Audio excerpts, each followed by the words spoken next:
I don't know how well this is showing up on the camera, but this is a good solid fat. It's not the weird sloppy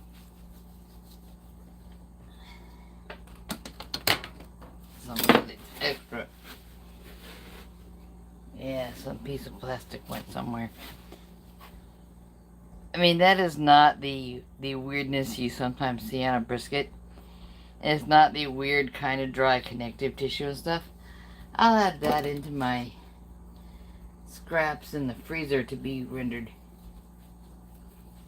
And it's firm enough that cutting against it is pretty easy. The same can be said for this paper. Chopping block paper, chopping block whatever. Now I've done this edge. I've got a good solid piece off of there. And a lot on the other side.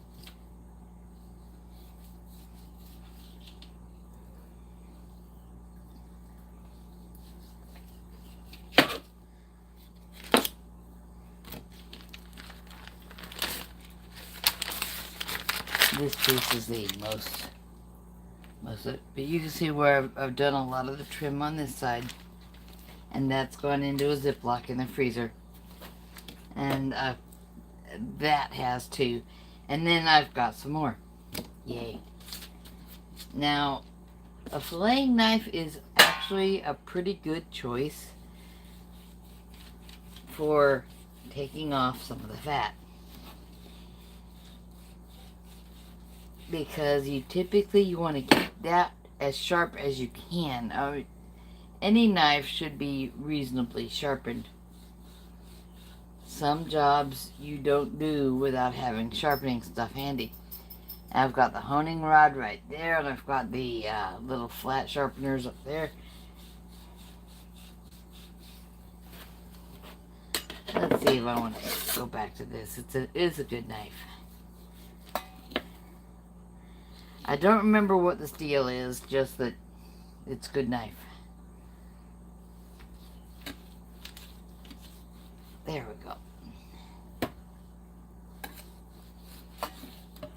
Now the rest of the fat that's on here, I will cook with the meat. And my dishwasher just sang to me.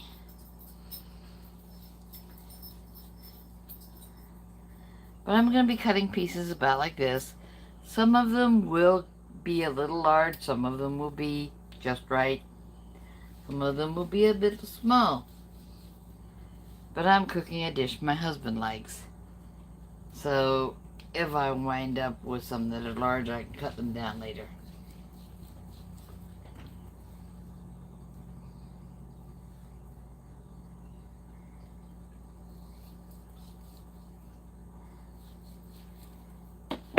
That was mostly loose anyway, so I'll add it to that stuff. Now, a lot of people think that brisket is just too tough for their taste. If it's tough, you haven't cooked it long enough. All the connective tissue in here, that breaks down to collagen your body desperately needs. And I say desperate because I'm thinking of my fellow Americans and their indoctrinated fat phobia and don't eat red meat. And guess what kind of collagen you need? You need collagen and other things from red meat. Now, brisket might not be a perfect cut for everything, but this is going to cook most of the day. I don't see anybody in my hellos yet. I usually have a few people show up, but I'll be doing this for a little while. And I will be off and on to it throughout the day. Now you can see that's a big chunk of the firm fat.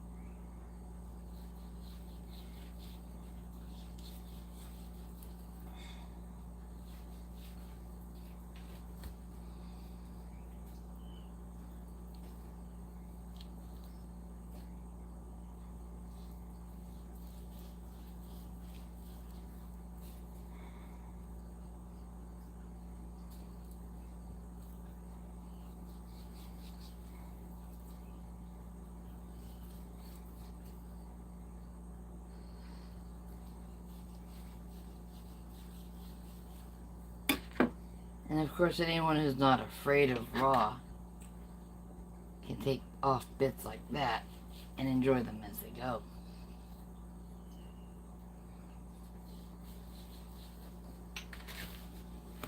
Excuse me a minute. A little salt, a little bite, a little fat for the freezer.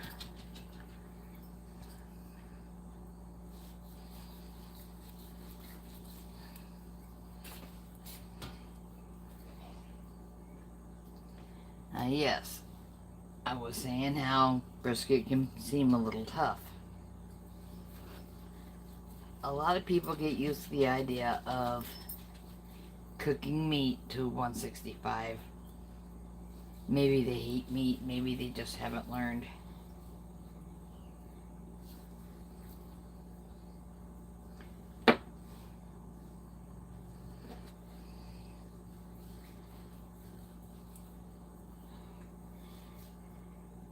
But that's undercooking for brisket and overcooking for most other cuts of beef. Go. Now, I've got the grain of the meat coming this way, and it curves. It's a muscle. It came off a living animal, so it does curve. So the other piece I cut across there and then took it down to chunks, but this one is about lengthwise to that, so here I go. Who do I have in there? No Slow, hey, how you doing? Folks, I like cats, but No Slow, I just popped in. He's got more cats than I do right now, so I look at his channel and I see cats. Makes me smile. They climb on him, they climb on each other, they climb on the furniture. They're cats, that's what they do. Treat the world as their furniture. Yeah, my house panther is around here somewhere, hiding because I have big sharp knives out. And this is not my big sharp knife, that's my smaller, sharper knife. That's my big sharp knife.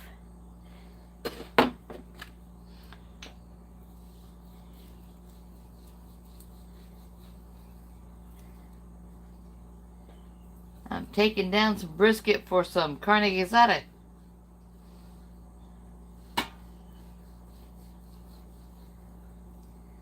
Which will be a lot of spices, but my husband will eat it for lunches for multiple days.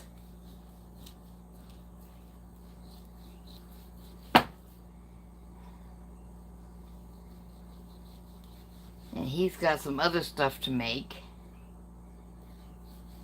Actually, we're probably going to have some of this for dinner. At which point I'll remember to not take too much of the liquid for mine. Most of the seasoning will be in the liquid, but it will cook into this meat.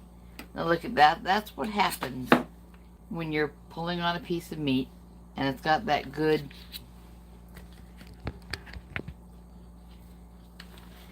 firm white fat. It develops in these flaky layers, kind of like the leaf lard in a pig. But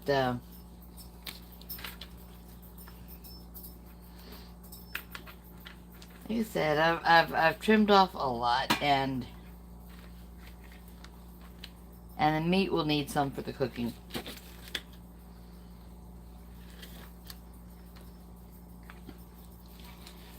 And you missed it.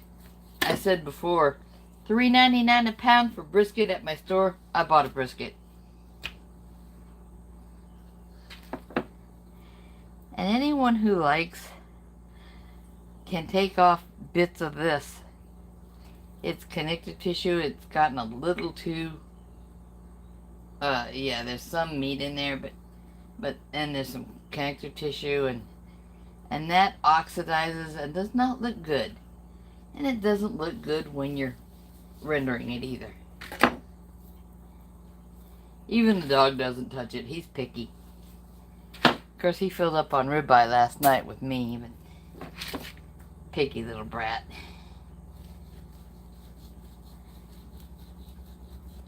Now, these chunks will be cut a little bit large off this slice because that will completely come off when this starts rendering in the pot. This will be, I might cut it down later, but it'll be cut somewhat before it goes in the pot.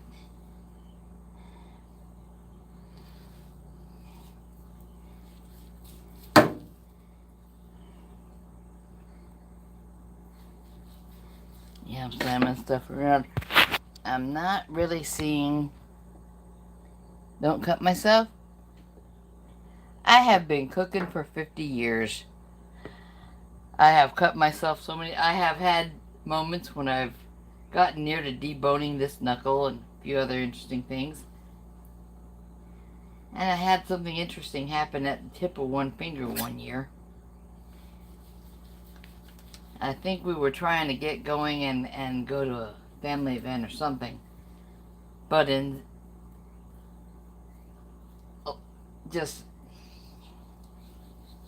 cut the tip of one finger deep enough I had to go get a specialty pressure bandage.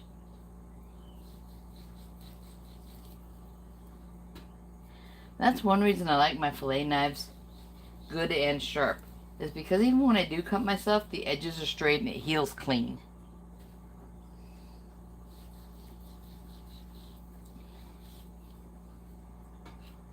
Some of this is going to be kind of weird, but that's okay.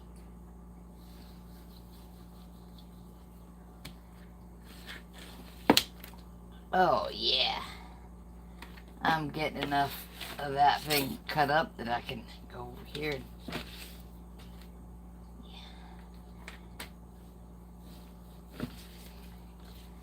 I'll be on and off through the day, Gary, so, yeah, am I thinking of the right person? Dustin? I don't know.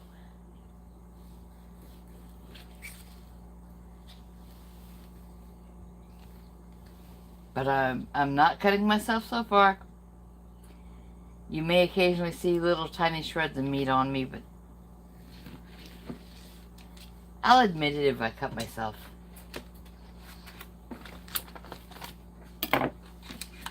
And that's a very small crumb of that better quality fat. I mean, you don't always get really good fat on a brisket. You want the firm, very white fat. Oh.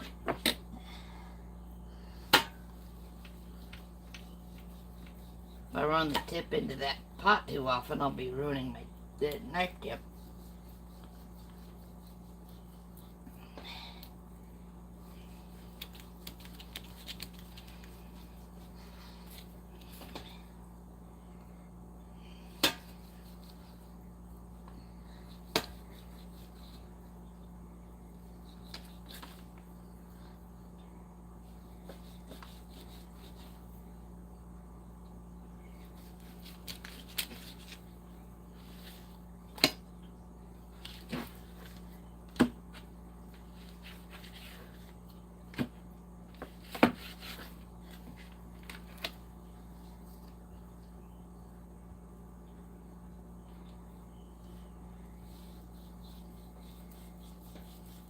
At this point, I just kind of want it to go faster, and I know these pieces will come apart at the fat seam, so I'll just cut across them and call it good.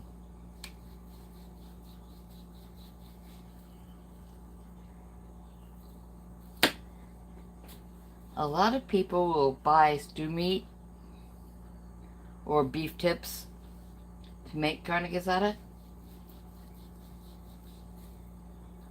and then they won't trim anything and they'll wonder why it's kind of stringy.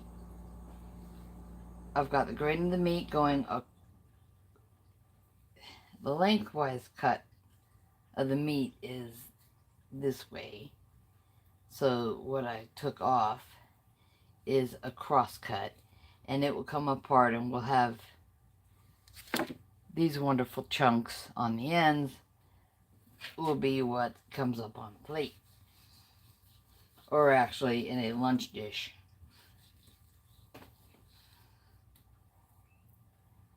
My husband's been making himself crazy what to do for his lunches.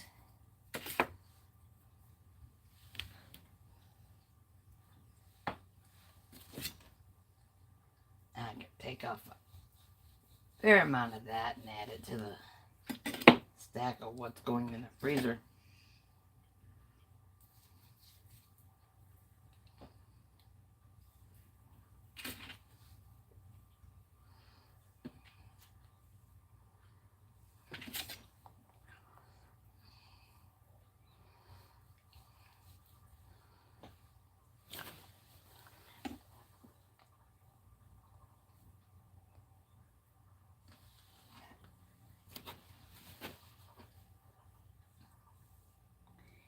Yep, I'll go out of my way in a bit to find my bay leaves and toss one in there, and maybe two, because it's, well, typically I would put 2 or 3 when it's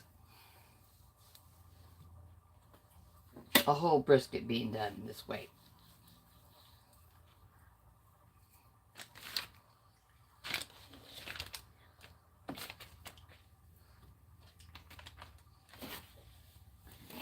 Like I said, this is about half. The other half is going to become kind of smoked on Tuesday, and I'll make a sort of taco meat out of it.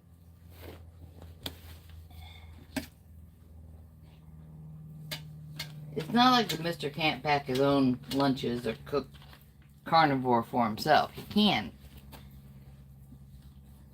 But this is a treat.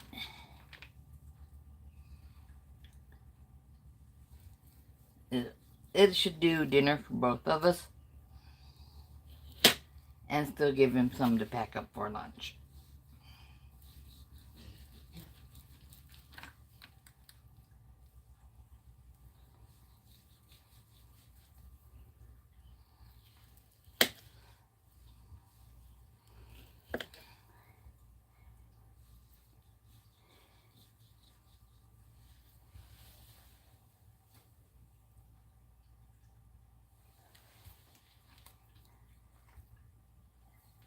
And I keep looking to see if there's more people. Typically, I start an impromptu live because I'm cooking something, and boom, there comes 15 people I never heard of who just say hello and scoot because they just want to interact with as many channels as possible. I'm not complaining. Interaction is what makes the whole thing work. There we go.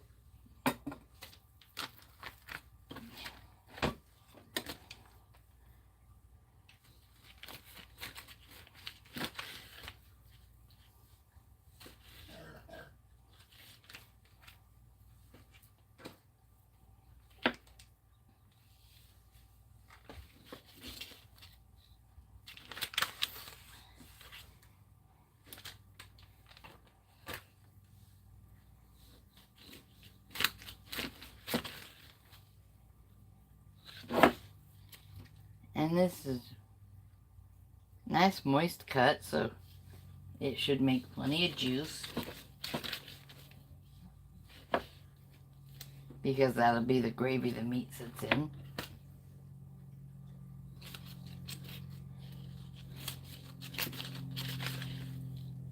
I got hooked on carne guisada so bad in Andrews, little taqueria on the north side of town.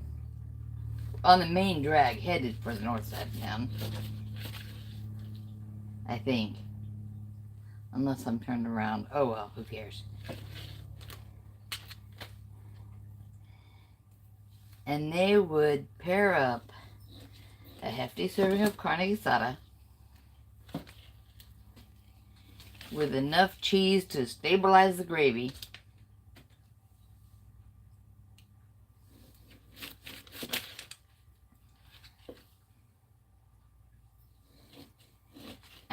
it up in a large flour tortilla. I mean large. And then they would wrap that in some foil. That'll go in the freezer.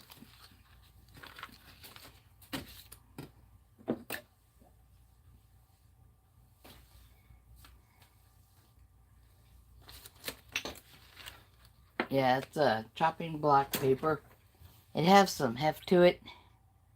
Found it on Amazon. I'm feeling how wet this is over here, and I know that this second piece of paper is just about had it, but I'm just about done with this half of the brisket.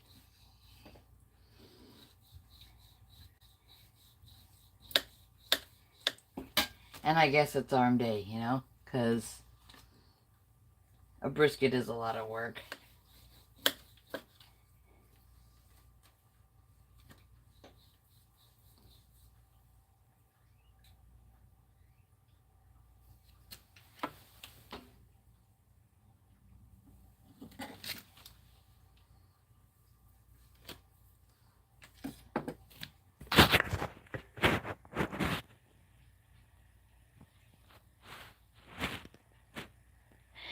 How you doing, Jonathan? I watched your video a little while ago. The chapter 2 from Carnivore Bible.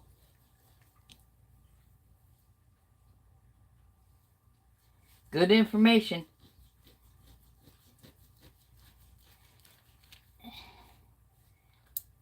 Now I'm over here having arm day.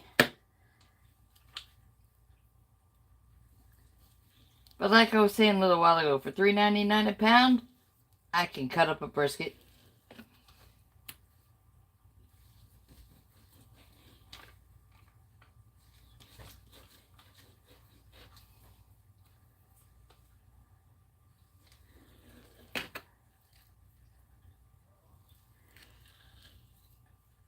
I'm gonna have to sharpen these knives. We'll be out trying to get venison soon.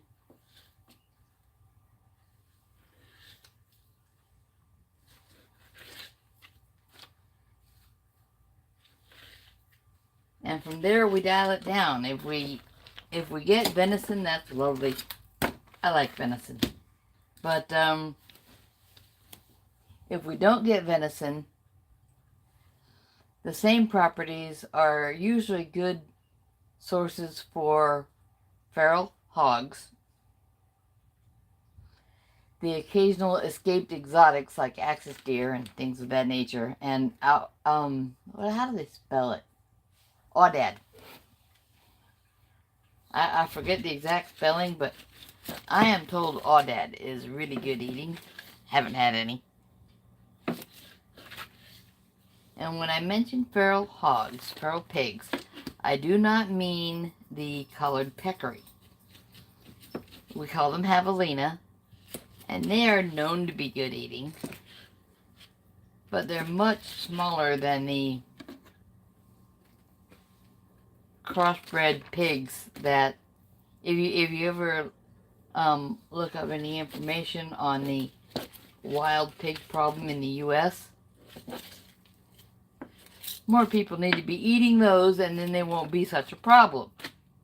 What can I say? But the feral pigs happened because somebody brought in, they got permission to do a special hunt and brought in wild boars from, I don't know if it's northern Russia or Europe, whatever. But they brought in these wild boars that grow huge sharp tusks to defend themselves. And they have bad behaviors. They will tear up an entire field if you're trying to grow peanuts, because they have learned that peanuts work for them. They will destroy structures to get to a domestic pig that's in heat or near heat. They're very destructive, very mean, and very deadly.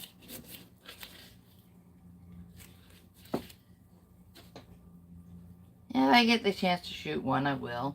Although the biggest ones are not the ones you want to eat. We've got a little layer of oxidized ugly over here. I don't want that in my food. Off it goes. A little bit more on this one.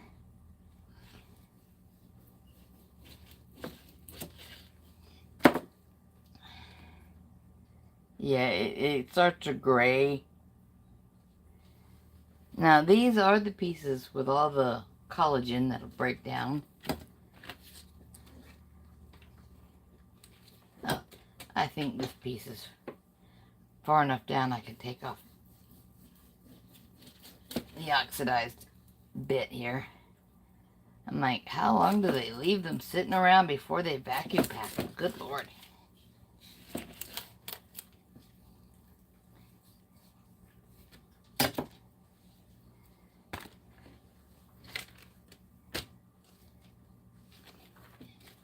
This way. Yeah, my fillet knife is cutting through this chopping paper, but I'm almost done. I mean, I'm gonna get some salt onto it and stuff, so it'll, like I said earlier, this fat, it'll partly render and partly be mutilated.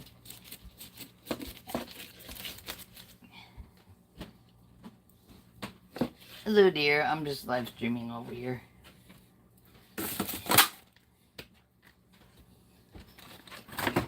Saying now I'm making something you like.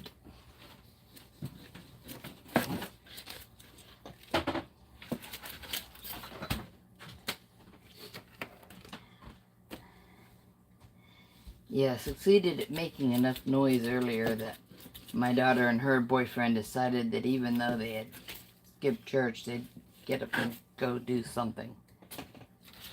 I'm fine with that. So, the older boy, who did not skip church, he got up and took his girlfriend. I must be doing something right if he learned to do that. But,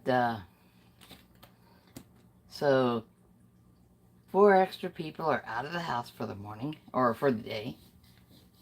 Morning's past.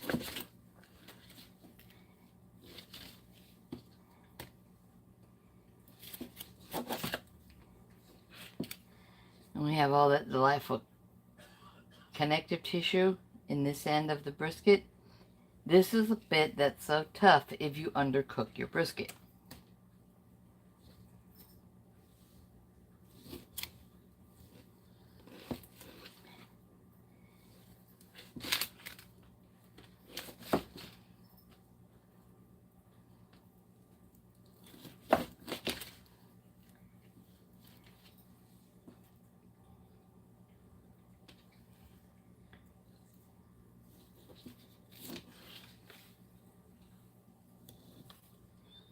Now I've got the knife angled so I get more of this meat into the pot. Now I've got fingers on both sides of the blade, but not underneath. Being smart. Yeah. That'll go into what's going to be rendered. That's still got fat on it. Oh, there we go. My hands are greasy.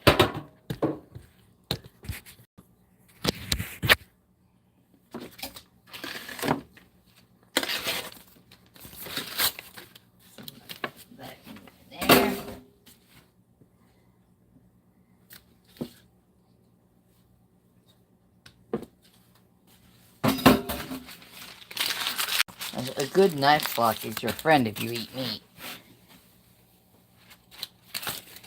And whether you're trimming it or don't like the skin on your fish or whatever.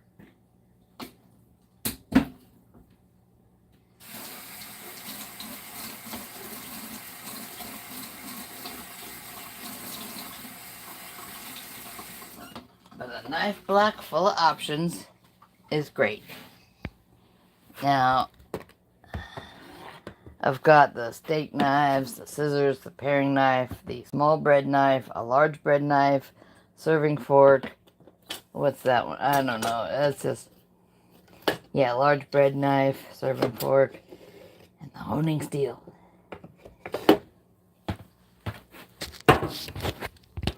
Everybody needs to take good care of their knives.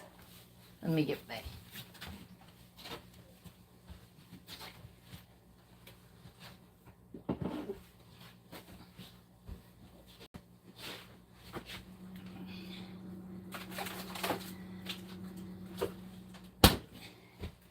I need a piece of butter too.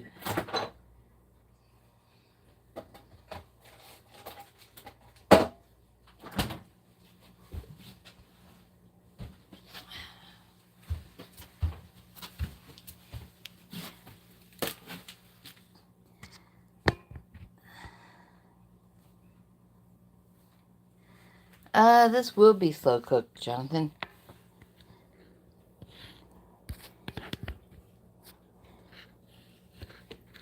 Let me adjust where my phone is sitting at.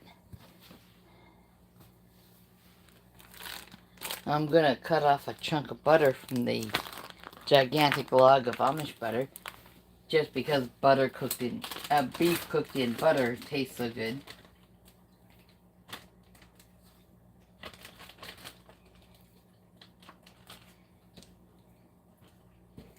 Now, not too long ago, I had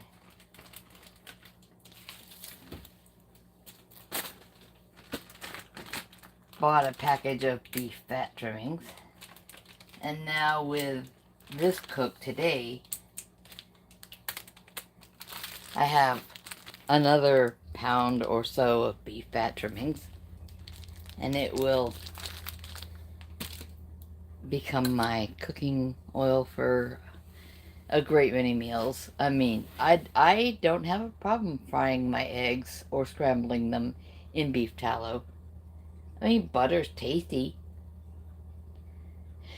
I don't use oils in a bottle anymore. I buy, occasionally, depending what I'm doing, what I want it for, what the flavor profile needs to be, I have bought the good quality rendered pork lard and the very best beef fat that I could get, the tallow, and duck fat. I was kind of amused at one point about duck fat even being a thing. And okay, I'm gonna need some water in this, excuse me.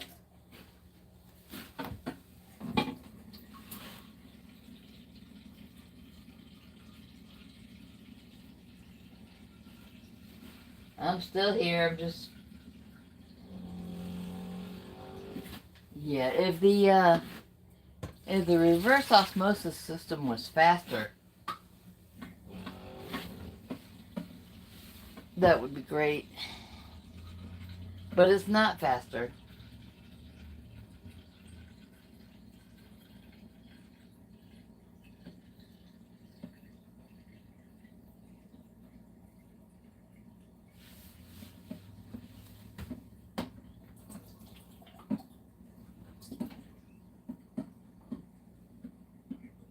Now, about 16 ounces the first time and about 32 ounces this time. Although the amount of water isn't as important as just making sure you have enough water in there that when you go to excuse me,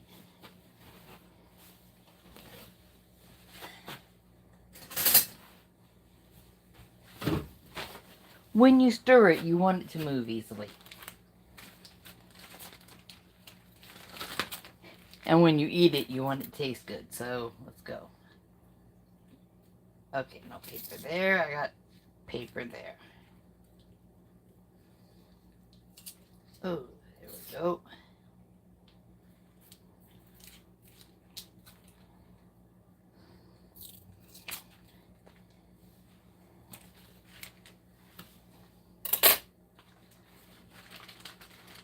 Now, I mentioned before that this will become carne guisada, which is kind of a Tex-Mex thing.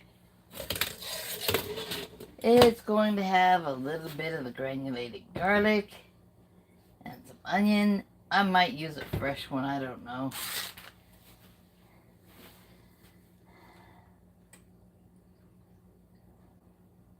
I've got to find my bay leaves. But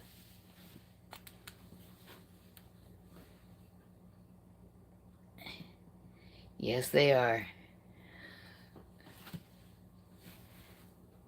How you doing, Candy? Making carne guisada. Because I live in a border state and got hooked years ago. And at some point, I will be rendering beef tallow again. But that's it. That's the start. I got it on. I've got to find my bay leaves, and I have plenty of chili powder. Cumin will give this the smokiness. I realize it's ground up seeds, and I usually don't eat much seeds, but this is Sunday dinner. It's a treat.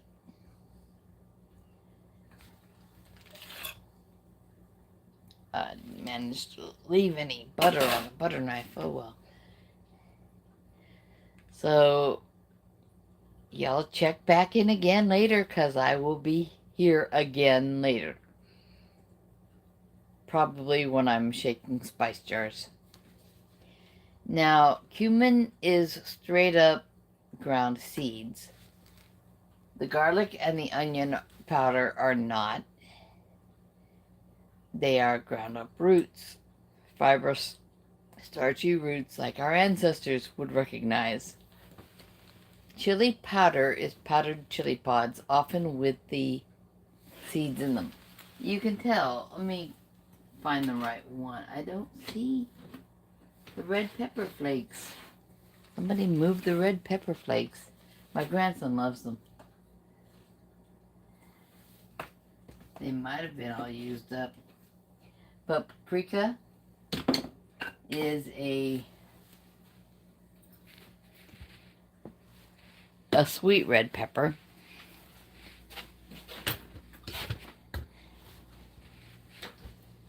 I don't know if they take the seeds out when they make retail paprika.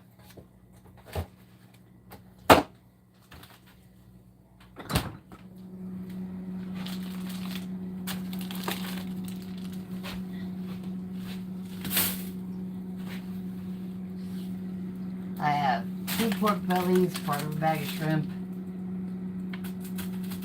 3 packages of ready-to-use bacon, a piece of ready-to-use salt pork, and that's my retail beef fat scraps. I'll add it to the scraps from the brisket.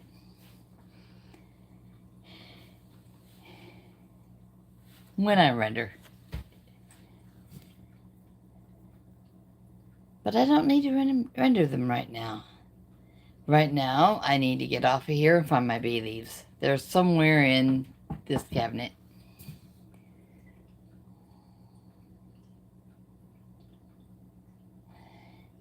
Everything else get piled where it's within reach but safe from the heat. I kind of wish I knew where my red pepper flakes were.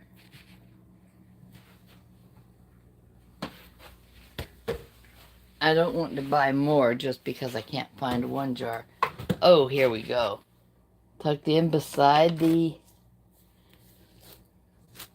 knife block. But you can see the amount of seeds in that. And when you're only using a little bit, it's easy enough to set them in your hand and just flick the seeds aside. I'll do that and see if some of them will sprout. But right now, I'm kind of done here. Y'all have a good one and check back later. Grandma loves you and wants you to be okay. Bye-bye. And we're going to close that. Okay.